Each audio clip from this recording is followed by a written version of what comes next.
Hey there, my name is Voss, I'm an alcoholic. You're on the Vossaholic channel. I want to say welcome.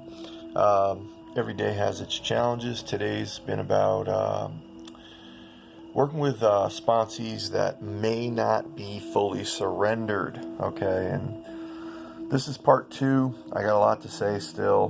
What I wanted to share about originally that would bring value to your recovery in your life is basically,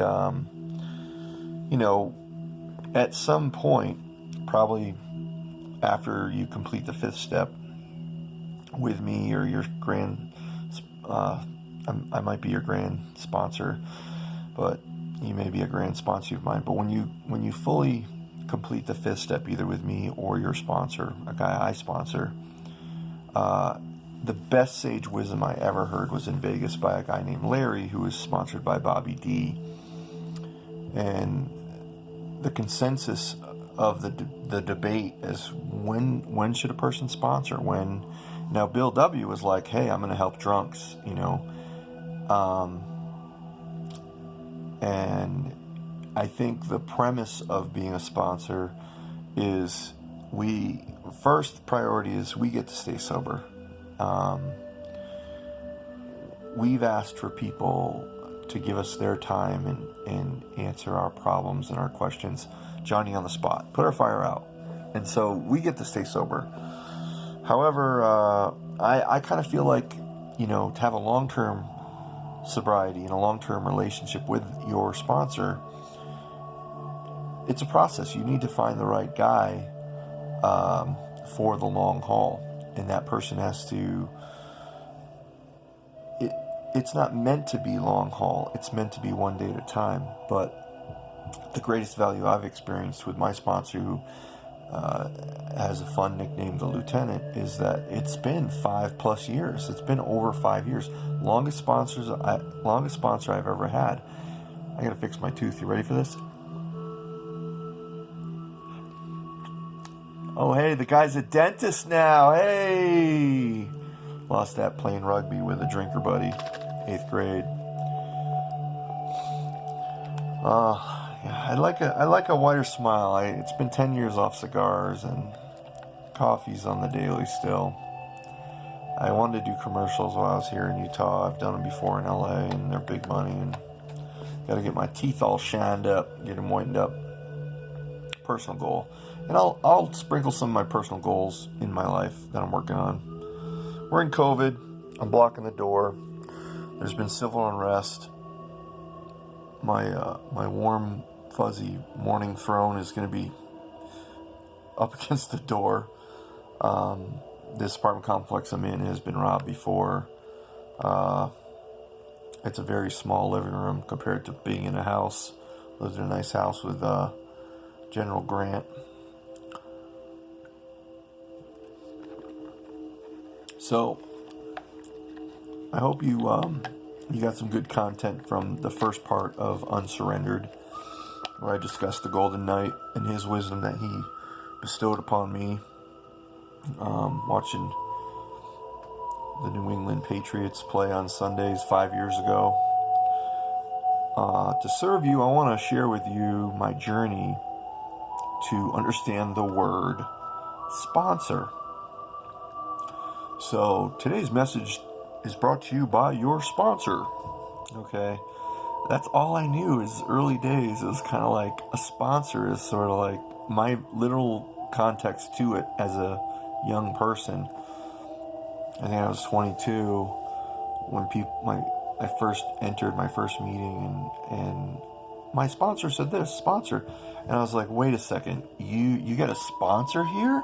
And my point of reference was like, oh, you race dirt bikes? and like KTM is going to sponsor me and maybe give me a dirt bike because I only have a scooter? That was only 25 years ago. So, in my journey, how I started going to my first meetings was at work. I had been in trouble once again where I had a vehicle taken, impounded, or I didn't do vehicle maintenance, or I didn't have insurance and registration. That was like from age 16 and a half when I could drive to about a long time. It's pathetic. It's not about that, but I went to work for a call job, meaning I was requested and specifically asked to work for a member of a prominent private country club, Bel Air Country Club. And I did that job so I wouldn't have to be a coffee barista, a waiter. I went to bartending school, bartending lifestyle in Los Angeles. You get off work at 2, you go to the after party, you're up till 5. And for an alcoholic who wants to smoke weed and shag chicks, and, I remember one night we went to a porn director's party on the other side of Sunset Boulevard by UCLA in the beginning of the Bel Air Hills. And this narcissistic mofo had a picture of himself on his mantle. And there wasn't much else in the house. And I think the house was only used as a set, so it was a write-off. And we hopped a 6-foot fence, 6-foot stone wall, of the mansion property. And it was crazy, like girls in neon thongs walking around the pool. And I was way out of my league and shouldn't have been there. And I started around that time burning my life to the ground, where I wouldn't pay my car insurance, I wouldn't pay my registration on my vehicles, and they'd get impounded. And so I think I lost a Volkswagen Bug on my 22nd birthday. Yeah, I lost my car on my happy birthday. You don't need this. You'll get a DUI. You'll kill yourself or your whole family. And I had an accident before with that car. I rear-ended somebody because the brakes weren't working. Once again, no maintenance. These are good things to remember, So I had to take 2 buses. I'd been out drinking the night before for Monday Night Football at this taco place called Acapulco. And El Conquistador, that was on La Cienega. And I would stay to, I'm just going to go visit some friends. I ended up gambling on plays. It's $5 margarita night. I bring $5. No, it's $1.35 margarita night. I bring $5. Gosh, I'm glad that's been a long time where I kind of don't even remember the story, but damn. So I'd have like 3 margaritas. I had the free tacos. I'd eat the meal. I'd gamble on, since San Francisco 49ers was playing that night. And I would, if I was winning, then I was getting free drinks, $1.35. It's minor gambling. But it led me to the breakup of my fiance. So I drank that night, and then I closed the place. I only wanted to stay there for an hour and a half, watch the game, part of the game, figure out who's going to win, enjoy some football. I had to be to work for 7 a.m., meaning I had to get up at 5:30 to take 2 buses to work to just barely run up the hill and get there on time and be ready. I mean, talk about unmanageability, step 1. And flat out, got some wolves in the background.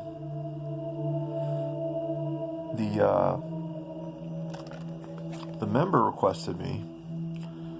The liaison, the middleman for the members to the caddies, was called the starter. And so he'll probably never see this, and I'll just say his name. His name is Larry. And what a great man. He saved my life. Saved my life. He, remember I got there late. I was like a half hour, 45 minutes late from, say, 8:45. He's like, I go check in with him. He's like, hey, I had to give the loop to Armando or somebody, and he's out there, and he's probably by the second or third hole. And I said, well, I was out with friends watching the game, and I had to take a couple buses this morning, and I'm sorry I'm late. And he's like, well, this member adores you, and you're a good caddy now. You learned how to caddy. It's been a while, so go get your stuff, and I'll drive you down there, and we'll pull him off the job. and that was generous, right? And so I'm driving. He's driving the golf cart down the hill, and he's like, so what happened again? You know. And no one is in earshot. Any caddies behind me waiting for loops to talk to him, talk to the starter, and no one in his, behind the window. All their starters is two others and some other, workers in there. And I said, well, and I got honest with him. Okay, and this is the acronym HOW: honesty, open-mindedness, and willingness. Okay, sometimes it's on the chip. So I got honest with him, and I said, Larry, I was out. This is Voss. Hey, Voss, this is Julio. I'm a field tech 4926 for the business team. How's it going? Oh, hey, good. You just got my card from one of your guys at Subway? Oh, sorry, you broke up. Say that again? Julio, is it okay if I give you a call back?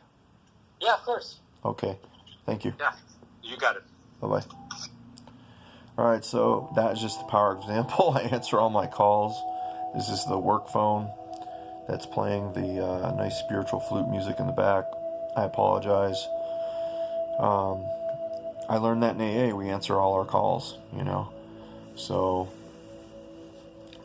I'm opening up to Larry. And I say, Larry, I was out last night. I didn't intend to stay out so late. I was having some margaritas. I don't typically gamble, but I thought it would be a way to get more margaritas. They had free taquitos and tacos, and, it's really salty, so you want to drink more. And I just like drinking strawberry, raspberry margaritas and watching football and sort of gambling on plays for more drinks. And I drank more than I wanted to, and I was out later than I wanted to. What I didn't tell him, what I haven't said about that night too, is what I remember, and it's part of my step one, is like the phenomena of craving. Like, when we start drinking, all bets are off. It's on like Donkey Kong.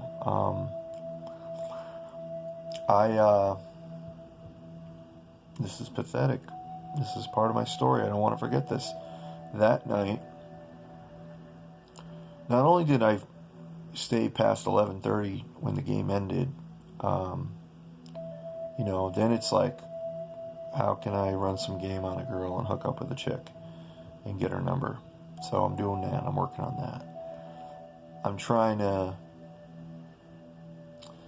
sometimes when you drink, you get hungrier. I was eating the last of the food. And then, like, the friends are trickling off, even the pack that I was with, they're leaving. Oh, I got to work in the morning. I got to do this in the morning.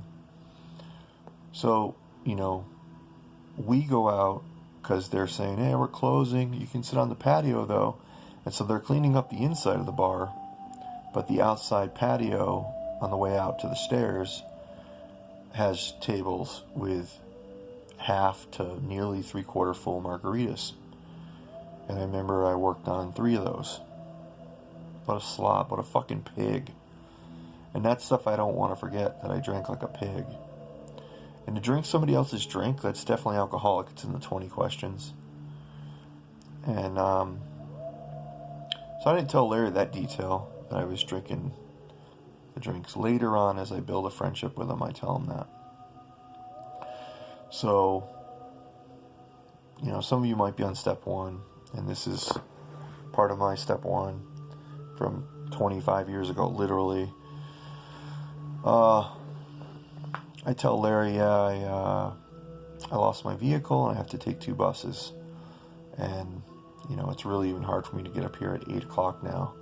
I mean, I had a bicycle, I'd ride the bike up, I'd get up at 5, ride the bike up there. And then the starters aren't obligated to give you a job when you get there, 5:30, 6 in the morning. Even if you're in the top 10 of how you sign up, like first come, first serve, it's like thoroughbreds. They only run you when they know you're fresh. And sometimes they play favorites, sometimes you get requested. I was requested and this woman may not be alive. She was rather old. She was the nurse for the guy who started the Kelly Blue Book. And her name was Inglis Kelly. And she was Swedish. And she was pushing 70, 25 years ago. But she was someone who, for where I was at as a new caddy and where she was at as a new golfer, it was a good fit. And she felt comfortable with me. So I screwed that up really good. So Larry's like, all right, well, you know, he's giving me the ride out there, and this is what he says. He says, wow, you sound like you're drinking quite a lot, especially the night when you have a call job on a Tuesday morning, the night before you're partying, you know. And I was like, yeah, Larry, I don't know what came over me. I like to keep that just to the weekends, you know, Friday, Saturday nights, but it was Monday Night Football. I had met with friends, and then I opened up, got real honest. I said, I think I have a drinking problem, and I'm going to an AA meeting in 2 nights. No, tomorrow night. It was a Wednesday night. No, it was the Saturday night. So I had just been invited on Sunday to the following weekend Saturday night meeting. It's amazing how when the clarity comes back and the brain cells are functioning, you remember the details of 25 years ago. I told him those details, and it was a guy named Paul from church. And before I had lost my first car loan, fuck, I've lost so many vehicles. It's like a fucking pattern. He's like, yeah, well, okay, wow, that's good. And there's a long pause, you know, and he's like, yeah, you're going tomorrow night to a meeting, wow. And this is what he says. He says, you know, I'm actually going to a meeting tonight. If you want to go with me, hang out till after I get out of work in the caddy yard, and I will take you to the meeting. I get off at 5:30, and we'll leave about 5:45. We'll get a bite to eat, and the meeting starts about 7:30. We'll probably get there early, and I'll introduce you around. It's down by LAX. Now here it is, not even 9 a.m. in the morning. I got 3.5 hours, 4 hours of work ahead of me. I'm going to get paid well. He doesn't give a fuck about getting me out a second time. He's testing me to see how serious I am to stay sober. You know, he's opening up at work where I could tell other caddies. I could lie and manipulate to get more jobs. And I did that with him. I was like, I'm sober 30 days, you know, can you give me 2 loops today? Fucking asshole shit, you know, selfish. But just the same, he was of service to my life. And this is 25 years ago, you don't forget that. You know, he helped another starter. So this is turning into my first meetings and my bottom, and that meeting there were smokers there. There was a smoking meeting inside a little smoky church, and that was in the end of summer. And I'll just go into it. You know, I'm a kid. I'm not fucking surrendered at all. I'm fully unsurrendered, and I hear things like hit 90 meetings in 90 days, and I literally went through the ranks. I very painstakingly white-knuckled it and got 90 meetings in 90 days. And I'd float off. And that meeting didn't actually work out for me going to that smoky meeting. I didn't like to smoke. But this is about sponsorship. I got 10 more minutes. Maybe I'll circle back to this. Those very profound new things, first new to AA. I got some value to share on that. But let's talk about. So the first guy that wanted to sponsor me, you know, he he had come up to me, I think about the second or third meeting that I attended there, and he's like, hey, I'll sponsor you. And I was like, oh, okay, what does that entail? And I was like, I also need a ride home. So the guy that was giving me rides was initially my boss. I had a scooter, and then when it rained, I couldn't ride the scooter down to the meeting. It was pretty dangerous to ride the scooter through the streets, mean streets of Los Angeles to LAX when people are doing 65, 70 by you, and your scooter can at best do 45, light to light for miles. The guy who became my friend, who was a young filmmaker, was secretly gay, and after the meeting one night, he hit on me. I'm like, dude, that's a friendship ender, okay? I'm good. Good luck with that. You know, that sickened me. That's 13 stepping, you know. You think of, as a guy, you do that to a girl, it's gross, you know. It's like they freak out, and so I know how they feel. So Jeff, I asked for a ride home, and we sat in his old Ranger. It was like a 90s Ranger, and maybe 80s, late 80s. Later, I'd see that Ranger again. My buddy had it. I love that picture. I'm going to start painting memorable things. That'll keep me sober, like this, you know. That was sort of like a paint by, you know, those paint nights, you know, and you paint whatever they're instructing you to paint. But I painted in high school, and I can paint well. I could paint this shirt. Jeff proceeds to sit in the car, and he's like, have you ever had a sponsor before? I was like, no, I'm new today. As you know, I came with Larry a few times, and then Southern Knucklehead, and he hit on me, and it's this weird mic, and I'm kind of just, and so he's like, well, I'll sponsor you. And I was like, yeah, I don't need a dirt bike. And so he just laughed, and he explains to me, you know, what a sponsor does. I really wasn't ready to have a sponsor. I wasn't really ready to listen. And I think that's where Raging Bull's at. As a grown-ass man at 40. And, you know, acceptance, page 420. We'll do a thing on that sometime. So then I'm going to that smoky little meeting on my own accord.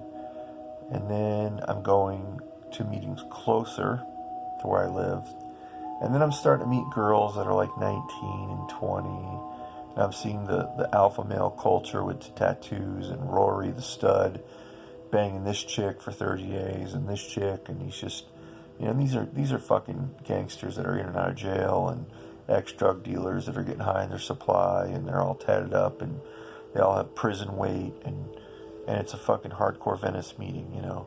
And some of them are still affiliated. And me, I'm like, oh, this is the fun part of AA as a young person. And I remember I asked for a ride home from this girl, and I was like, you know, I owe you one. You want to come up for a minute? You know, want some water or something? Yeah, sure. And so we're talking, and that's how that all starts. And I ended up giving her a massage out in my living room. And then I ended up taking her in the bedroom and fucking her, which is the 13th step. So needless to say, you know, AA was a dating program for me. And I had got 90 days, went out, got 90 days, went out. And I was trying to find the best way to stay sober. And so after seeing all the drama, kind of like Candlelight, where everyone's fucking each other and shit, all the girls are boning the guys, and guys are 13 stepping, and girls are all about it, and misery loves company, and out of that meeting there's a baby a year, I swear. And that's okay, it is what it is. It's none of my business, none ya. But back to me in that meeting, I didn't have a sponsor. And so I had been trying to hook up with girls, and it was about Thanksgiving at this point. And I remember I went to the men's meeting on Thanksgiving Day, and no one was there. And a long-timer went there, and he's like, well, there's a meeting, you know, and about, they're closed today, but there's a a Thanksgiving Day football game, sober football game I'm going to. We'll just go early. And I ended up talking with him, and we were too much alike, and he was sober a long time, and he wasn't very patient. And he wasn't really a guy I could ask to sponsor. But he brought me to the sober football. We wore the flags, and you pull the flags when you tackle someone. And here I am, 22, 23-ish almost, and he recommended me to a few different. He said, "This is my sponsor. Check him out." And this guy we'll just call King Richard. So King Richard is a fucking alpha male galore, and he's like was so militant for me, and in great shape in his 40s, and was like, "You're gonna do this and do that, and this is and just overwhelmed me." And I did ask him to sponsor me, but I was like, "Holy shit!" Like, I wasn't ready for all that noise, and that's what it feels like. And I think that's my part in the collapse of working with a guy who's unsurrendered, the Raging Bull. And I'm going to own that, but you got to, that's not I can't make him surrendered. We're not crusaders, if people don't want it, don't give it to them. So Richard was like, that's the first time I ever heard read the first 164 pages. And I was like, whoa, that's to me, that was like a whole book. I was like, whoa, we're talking like 1995. So I was like, yeah, right. That lasted a week, But I was going to that meeting. There was 80 to 200 men there. And I was like, holy shit. But I was pathetic. I mean, I was kind of not going to the caddy shack. They smoked weed in the morning. They drank all the time. I was raw, newly sober, and I couldn't deal with all the assholes at work. And I just watched a couple guys. I watched how they spoke, how they were respected, what they said. We'd go to coffee afterwards. They'd kick it. And I really started to find comfort in this one individual. And I was like, all right. So he was my first sponsor. We'll call him the Jester. He was an amazing person.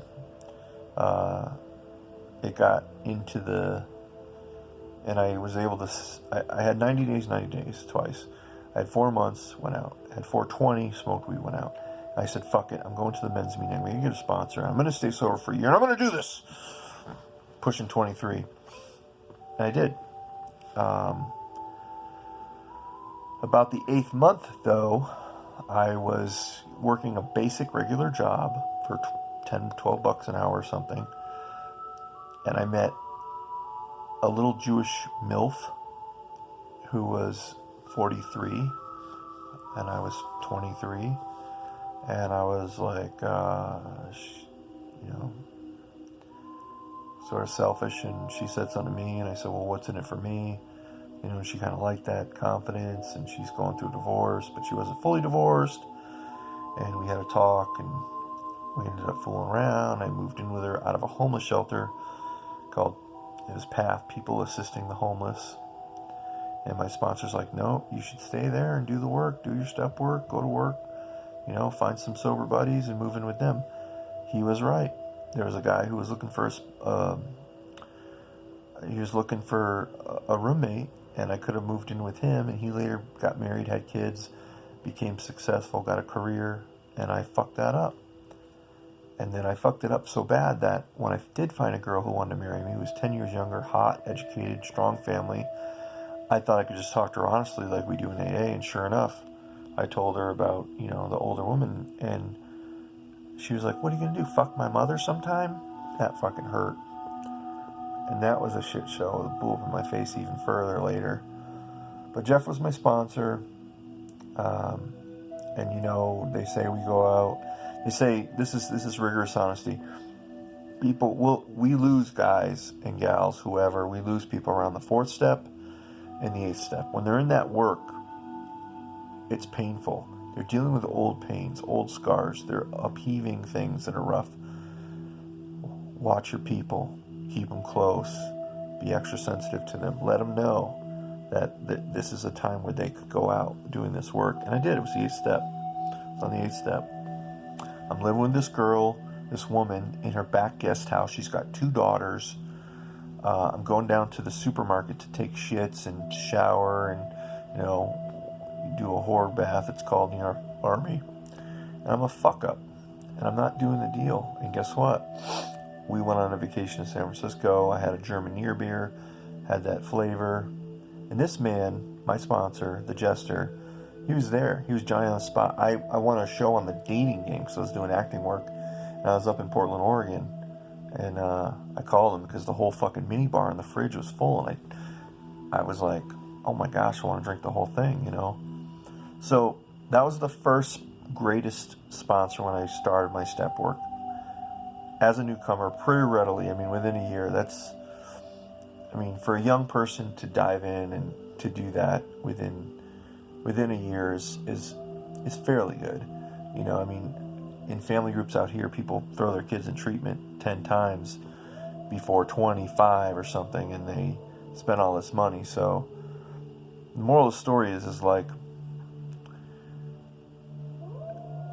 ask in meetings. Sometimes you're allowed to chair a meeting and use the topic is sponsorship, which is wonderful. I love making these videos. Thank you for being with me today.